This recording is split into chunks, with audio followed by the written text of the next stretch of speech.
Otílio Rodrigues, e o grande assunto tem sido justamente essa revelação feita pela Folha de São Paulo, daquilo que, por trabalho do jornalista norte-americano Glenn Greenwald, ele divulgou essas informações, dando conta de uma espécie de compadrio entre TSE e STF, e que impactos isso causa na vida concreta do brasileiro. Vamos aos fatos. Em primeiro lugar, esse procedimento que ocorreu no âmbito do gabinete do ministro Alexandre de Moraes, enquanto ele era presidente do TSE, o Tribunal Superior Eleitoral, e isto afronta os princípios da justiça e do devido processo legal e em um país que se pretende democrático, né? Porque é o seguinte, vamos lá, vamos entender os fatos. A questão é, funcionários do gabinete do ministro Alexandre de Moraes faziam investigações a partir de solicitações do próprio ministro, tudo isso com base nas informações dos diálogos que foram revelados por esta investigação jornalística. Esses funcionários do gabinete do ministro, onde um era inclusive um juiz, o Ayrton Vieira, né?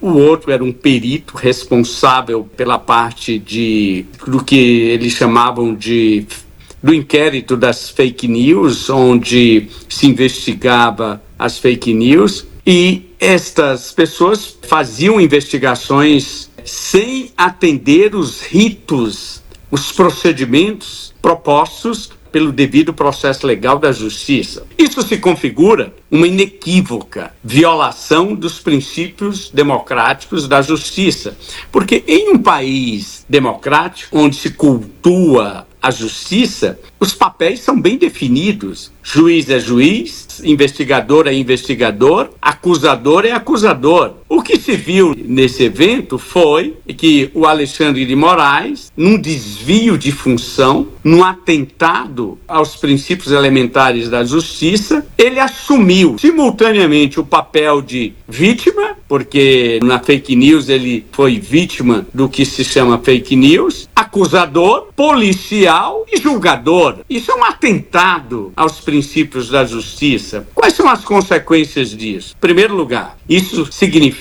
se configura um desvio de função, uma violação ao princípio elementar que se cultua, que se cultiva em um país democrático, que é obediência ao devido processo legal. Houve uma violação clara, inequívoca, irrefutável desse princípio elementar. Nós que somos meros réis mortais, insignificantes, mas como cidadão de um país pretensamente democrático, nós não podemos aceitar esse tipo de conduta. É uma violação clara do princípio elementar da justiça.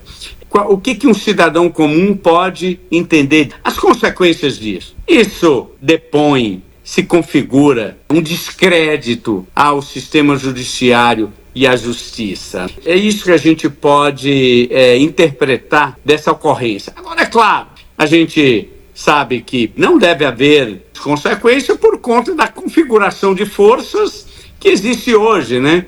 Então, o espírito de corpo do Supremo Tribunal Federal, o próprio Congresso, o presidente do Congresso vai tirar vantagens dessa situação, porque, nesse momento, o Alexandre de Moraes se está fragilizado, vulnerável, e aí vai ser objeto de negociatas e de negociações que a gente nem imagina, Erivan. É isso que a gente, como cidadão, olha, interpreta e analisa essa situação. Tem como defender esse tipo de procedimento, Otílio Rodrigues? É um dos objetivos aqui do nosso programa, instigar, promover algumas reflexões do cidadão comum, daquele que não é especialista, que não é expert nesses trâmites, nessa coisa do jurídico. O que nós, como cidadão, entendemos? Você observa que tudo é um jogo de força, tudo é um jogo de política. Nós vimos, né, a contradição, porque se você analisa, vamos lembrar aqui, né, a Operação Lava Jato. que foi a maior investigação já feita, a melhor tentativa já realizada nesse país de combate à corrupção. E aí você observa que a tese central para desconstruir, para desmoronar, para jogar por terra a condenação de poderosos foi que, durante o inquérito, se violou, se descumpriu alguns princípios do rito da justiça. Interessante isso, né? E aí agora, quer dizer, houve uma clara violação dos ritos propostos pela justiça, nesse caso, do Alexandre de Moraes. Entretanto, os próprios juízes do Supremo Tribunal Federal, na primeira sessão após as revelações feita pela Folha de São Paulo, saíram em defesa do Alexandre de Moraes numa clara contradição. Então, você observa, Erivan, e a gente como um mero cidadão, explícita a falta de coerência, o tratamento de dois pesos, duas medidas, e tudo é um jogo de forças. Nesse momento, sem dúvida que há um alinhamento do próprio governo, do PT e do Supremo, em defesa do Alexandre de Moraes, e eu não acredito que haverá nenhuma consequência disso, mas fica explícito, fica claro a violação que ocorreu nesse caso. Me faz lembrar, né? A gente estudou um pouquinho essa questão da neurociência, né? E de como funciona a mente e os desvios de raciocínio. E é por isso que vale a pena a gente refletir sobre o que a neurociência chama de viés da confirmação. O que é isso? Viés cognitivo nada mais é do que um erro sistemático de como funciona a nossa mente, o nosso cérebro, que é induzido a erros que atentam contra a lógica e a evidência dos fatos e nos leva a decisões irracionais. Então, você observa nesse caso que o viés da confirmação propõe que nossas interpretações, nossas análises, elas são influenciadas pelas nossas crenças, por aquilo que a gente acredita. Então, esse pessoal que está alinhado aí com o governo, com o PT, jamais eles vão reconhecer os fatos, as evidências, os indícios. E o outro extremo também é verdadeiro. Jamais vão entender, compreender algo que as evidências, os indícios, a realidade, que provoque algum questionamento de suas crenças. E esse é o ser humano. É assim que a nossa mente funciona, que o cérebro funciona.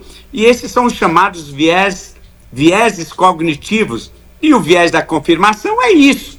A gente tende a olhar, a observar e a valorizar somente aquilo que confirma aquilo que a gente acredita. E aí você tenta justificar e às vezes nos leva, esse tipo de conduta, de postura, nos leva a decisões irracionais e a tomar atitudes que vão contra a racionalidade, as evidências, os indícios. É isso que eu observo nesse exemplo. Eu, como um reles, um insignificante analista, mas é assim que eu vejo.